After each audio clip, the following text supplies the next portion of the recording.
Hello everybody, my name is Ray. Welcome to the Evangelical Dark Web. Today we'll be diving into Christianity Today posting its L's online. Now that's a common Twitter trend back when I was on Twitter. Maybe I'll get back on Twitter, but for now we're just gonna stick to Big Eva posting their L's online via article edition, and that's what this article by Christianity Today is. It's basically a massive L that they're putting online, and I'm here for this. So with that said, let's dive right on into this subject matter. The article is titled, "After a year after the election, Trump's effects on evangelical churches linger." And it's basically trying to say, this is kind of like a David French type article. Political tensions in the pews have calmed, and another survey shows leaders' support for Trump yielded more positives than negatives for evangelicals. That's rather interesting, because that's not how the article is framed. However, that is kind of what the polling data that they show suggest.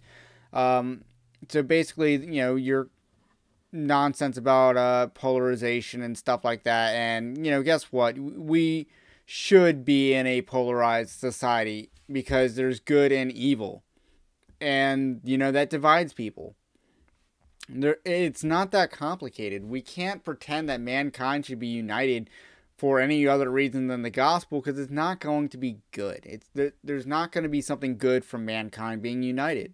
So this whole push for unity is largely unbiblical, especially in the secular realm. But even in the church, it's like you're basically trying to quash very legitimate issues that are rightfully dividing based on truth and lie, error and truth.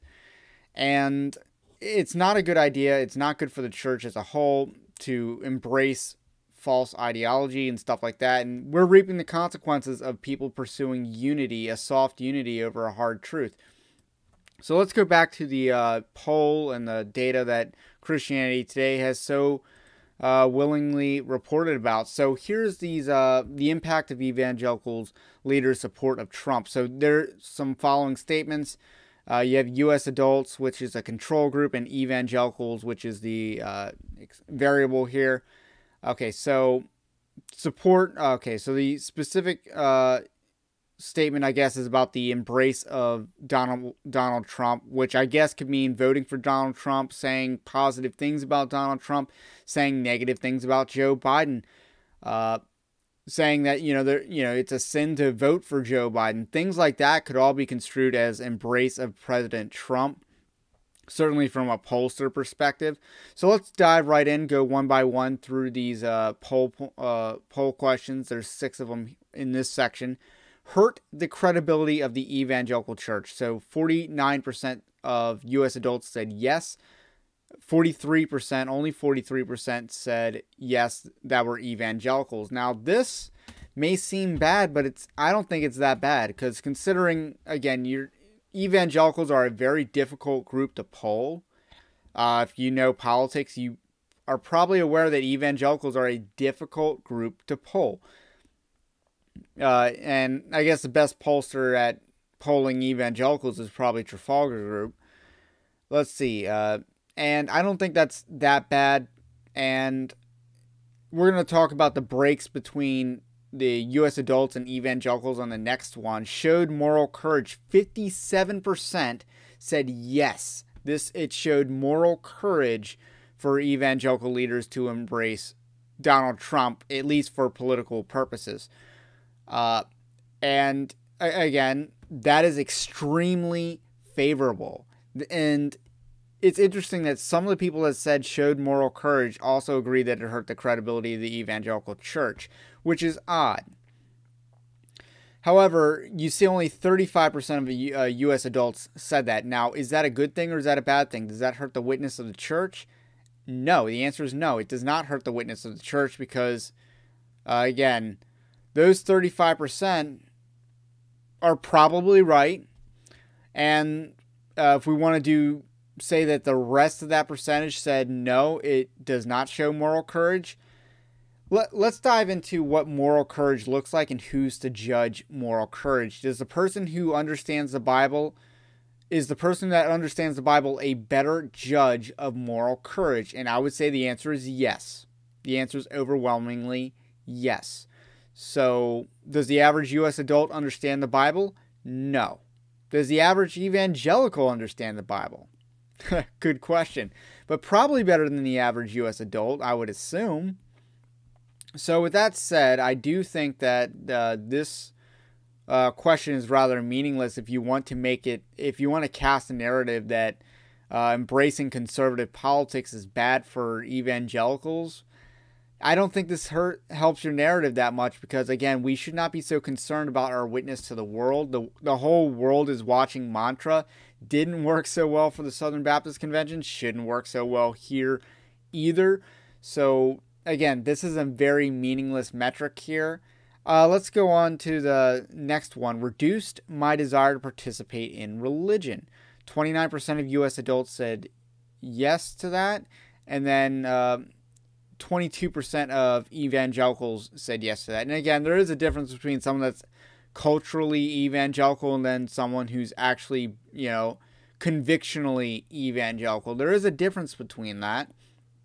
And I think it's very hard to measure in polling. And I think this kind of shows, if this reduces your desire to participate in religion, then you probably weren't that faithful in the first place. So let's be real about that. So let's go on to the next part. Energize my engagement in politics and my commitment to standing up for what's right. 49% said yes. Now that to me actually seems like an objectively positive metric. I don't know how that could be a negative. And I'm going to assume that 49% was the biggest cut of how that question broke, assuming that it was at least a 3-choice question. Made me feel like my family or friends think less of the evangelical faith as a result. Only 34% said yes. That means that's a minority in case you can't count, which means that the other, 66% said no or unknown to that. So that's actually, again, not a bad metric considering how many liberals are in evangelical churches. Made it harder for people like me to witness to others. And again, only 1/3 said yes to that, which means 2/3 did not agree with that or could not come to an agreement on that, which again isn't that bad at the end of the day when you're polling evangelicals, a difficult group to poll, and certainly a group to poll that would be more conservative, but probably whoever you do poll is probably more liberal than your average evangelical. So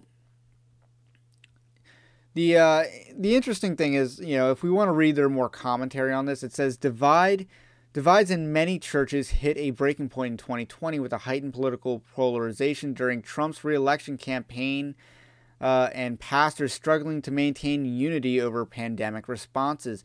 In the aftermath of the contested election and the riot at the U.S. Capitol, pastors even found themselves in conversations about conspiracy theories, fear, and truth.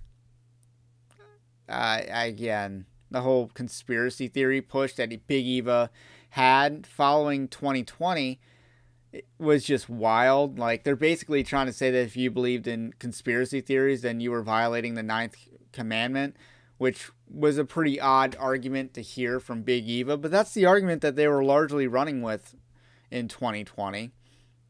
Amid the tensions, some congregations clashed with their leaders, some pastors left their churches, some members went searching for a new church home, and some have taken a break from church life altogether. But as the election recedes and the pandemic outlooks improve, things feel a lot better in most churches than they did in 2020. The effects still linger, but the intensity of the debates have died down. Really? Really? What's the most popular mantra in the country at the moment? Is it FJB or is it LGB? What's the most popular mantra in the country at the moment? Because I don't think things have died down. In fact, if you think things have died down, you have not been paying attention. The question for analysts is whether the apparent calming of the political tension among evangelicals stems from an increased spiritual maturity or the changing news cycles. And I like how they're going to connect this to Jonathan Leeman. Author and theologian Jonathan Leeman thinks it's a combination of both. Well, who cares what Jonathan Leeman thinks? This guy's a clown, doesn't know much. So, still, Christians seem to be learning in 2021 to separate whole church issues on which Christians must agree to be part of congregation together from Christian freedom issues which are not clear in Scripture.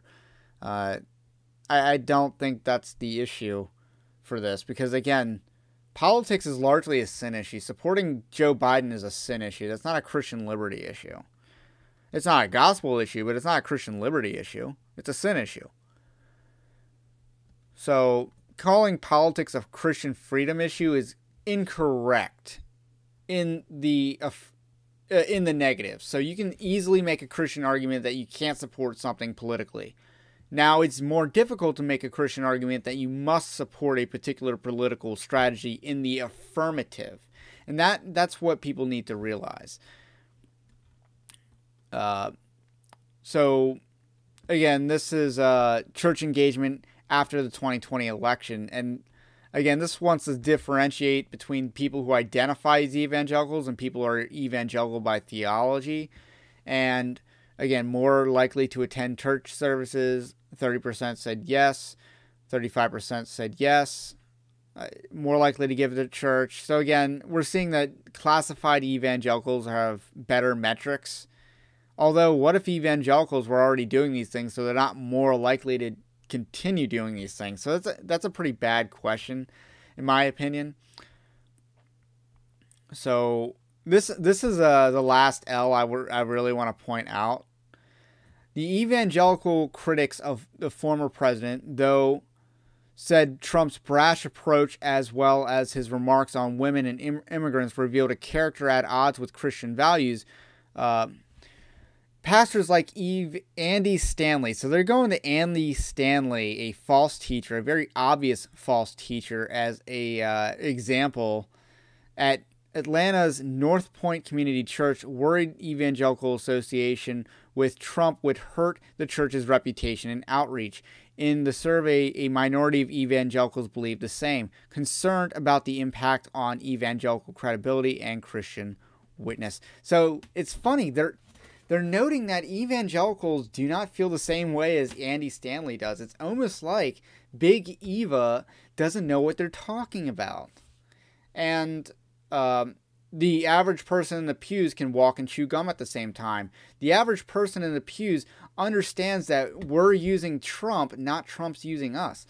Well, at least that's the way it should be. We understand that we aren't electing a pastor, we're electing a president. We aren't electing a Messiah, we're electing a U.S. president.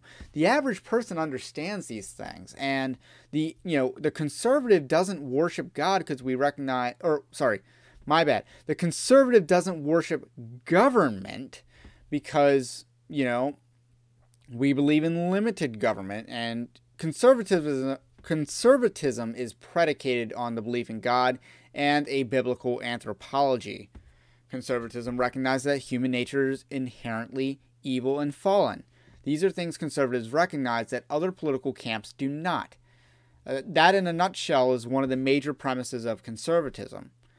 So with that said, it's not difficult to imagine that these people that have a more biblical anthropology when applied to politics also don't elevate Trump to a godlike status.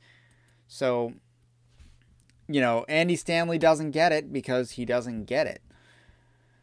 But surveys so far haven't reported a significant impact on evangelical affiliation. The new findings from Heart and Minds align with data released last month by the Pew Research Center, showing that there is no massive exodus from evangelicalism during the 4 years of Trump's presidency, despite pockets of turmoil. In fact, affiliation grew thanks to Trump's political supporters adopting the label. So basically what they're saying is more people identified as evangelicals because they were basically probably being called evangelicals. One last thing to point out is this graph right here. Evangelicals' assessments on how their leaders addressed the 2020 election. And this is Big Eva. this is your local pastor. And it looks like the local pastors are far more positive than Big Eva. Now, Big Eva should be a lot more negative. 13% said excellent versus 21%. So that's over a 50% increase. But the very good is very close. The fair, again, the negatives come from somewhere, but double said poor. So there are some people that were paying attention that said poor, and, hopefully they had good churches so they could say excellent. So, again, Big Eva doesn't get it. They are posting their L's here, and the local church is much stronger on this issue. It is much stronger on politics. So that's all I got to say about that. So let me know what you think about what I think. My name is Ray. This is the Evangelical Dark Web. If you like this kind of content, subscribe to the channel. And also, again, like the video because that helps with the magical YouTube algorithms. Christianity Today posting its L's because this basically is saying that Big Eva sucks at understanding politics. That's basically what I'm getting from this. And the average person knows better. So that's all I got to say about that. Let me know what you think in the comment section below, and I will catch you on the next one.